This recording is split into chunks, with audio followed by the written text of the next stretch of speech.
নমস্কার বন্ধুরা, প্রাণ গার্ডেনিং চ্যানেলের আরেকটা ভিডিওতে সবাইকে স্বাগত জানাই। বন্ধুরা, আজকে আমি আলোচনা করব নয়নতারার গাছ নিয়ে। এইভাবে আমি প্রুনিং করে তোমাদের দেখিয়েছিলাম, সেটা আজ থেকে বেশ কিছুদিন আগে। এখন আমি আলোচনা করব যে কীভাবে এর পরিচর্যা করলে বসন্তকাল থেকে মোটামুটি গাছ ভরে ফুল পাওয়া যাবে এবং ফুলের সাইজ এবং কোয়ালিটি দুটোই খুব ভালো পাওয়া যাবে। প্রথমেই আসছে খাওয়ারের কথায়।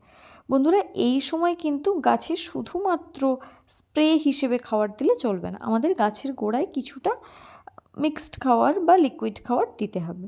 সেক্ষেত্রে যারা রাসায়নিক খাবার ব্যবহার করছো তাদেরকে আমি বলবো যে 12-61-0টা এখন আর না দিয়ে সে জায়গায় তোমরা যে কোনো ব্যালেন্সড এনপিকে, যেমন মোটামুটি 15-15-15 বা 20-20-20 বা 19-19-19 1 লিটার জলে 1 গ্রাম করে গুলে গাছের গোড়ায় দিতে পারো, অথবা 15 দিন ছাড়া ছোট আইসক্রিম চামচের 1 থেকে 1.5 চামচ টবে চারিদিকে ছড়িয়ে একটু জল দিয়ে দিতে পারো।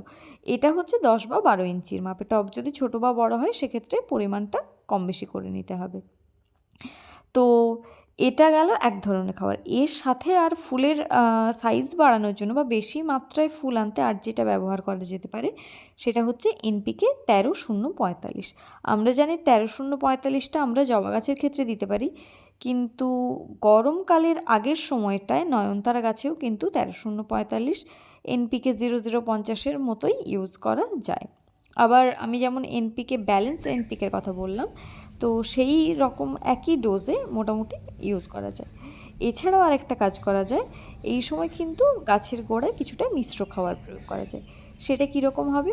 সর্ষের খোল, নিমখোল, হাড় গুঁড়ো, শিংকুচি ইত্যাদি মিশিয়ে যে মিশ্র খাবারটা তৈরি হয় সেটা গাছের গোড়ায় 1 থেকে 1.5 মুঠো করে ছড়িয়ে দিতে হবে, এবং তার সঙ্গে একটু পটাশ, অর্থাৎ 10 বা 12 ইঞ্চি টবের জন্য আমরা 5 গ্রাম মতো পটাশ দিতে পারি, দিয়ে চারদিকটা খুশে ভালো করে জল ঢেলে দিতে পারি।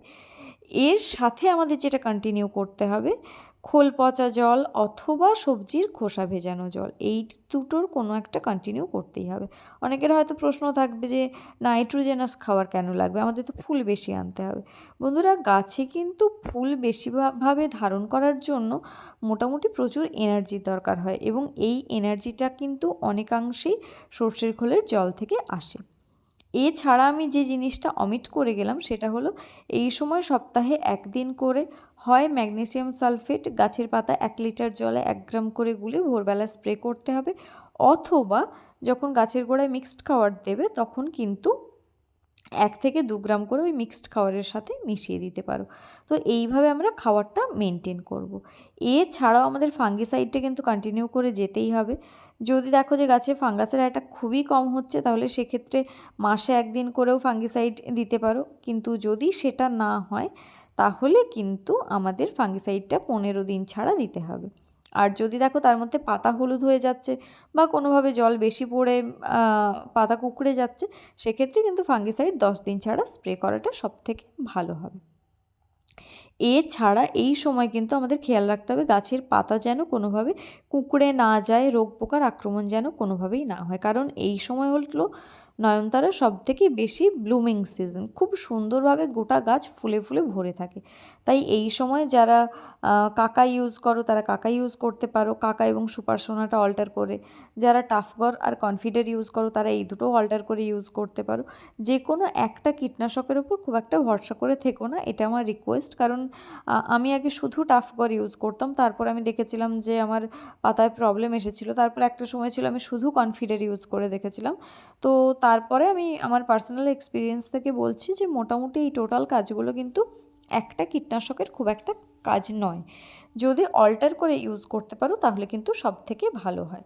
এবার অনেকেই আছে যাদের কাছে হয়তো 2টো করে কীটনাশক থাকে না, সেক্ষেত্রে আমি বলবো যে একদম লাস্ট অপশান হিসেবে হাতের কাছে মোটামুটি যে কীটনাশক থাকবে সেটাই উপযুক্ত ডোজ অনুসারে তোমরা স্প্রে করবে। তবে সেক্ষেত্রে কিন্তু স্প্রেটা 15 দিনে একবার না করে মোটামুটি 12 দিন ছাড়া স্প্রে করলেই সবথেকে ভালো হয়।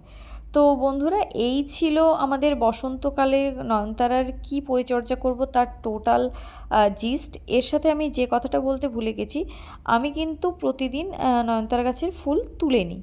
তোমরা যারা তুলবে না অর্থাৎ ফুল গাছে রয়ে যাবে তারা কিন্তু ওই জায়গায় ফুলটা মোটামুটি শুকিয়ে ঝরে যাওয়ার পরেই ওই জায়গাটা পিঞ্চিং করে দেবে, বা ওর নিচ থেকে যদি দেখো কচি ব্রাঞ্চ বেরোচ্ছে পিঞ্চিং করে দেবে। একদম হালকা হাতে জাস্ট আঙুলের ডগাটা দিয়ে একটু উপর থেকে পিঞ্চিং করে দেবে। এই সময় যত বেশি পিঞ্চিং করা হবে আর যত বেশি ব্রাঞ্চ বেরোবে তত কিন্তু ফুলের সংখ্যা বেশি হবে এবং গাছ অনেক ঝাঁকড়া থাকবে। এবার অনেকের মনে হতেই পারে যে আমরা যদি পিঞ্চিং করে দিই তাহলে তো আমরা ফুলও তো পাবো না, তাহলে ফুল কিভাবে পাবো?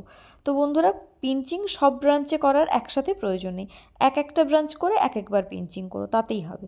তো এটাই ছিল নয়নতারার কেয়ার। তোমরাও এভাবে কেয়ারটা মোটামুটি মেনটেন করো, তোমাদের গাছেও এভাবে ভরে ভিনকা ফুটবে। তো ভিডিওটা কেমন লাগলো তা আমাকে অবশ্যই কমেন্ট করে জানিও। ভিডিওটা যদি ভালো লাগে প্লিজ লাইক করো, তোমার বাগানি বন্ধুদের সাথে শেয়ার করো, আর চ্যানেলটা সাবস্ক্রাইব করে প্লিজ প্রাণ গার্ডেনিংয়ের সাথে থেকো। আসছি অন্য একটা ভিডিও নিয়ে খুব শিগগিরই তোমাদের সাথে। নমস্কার।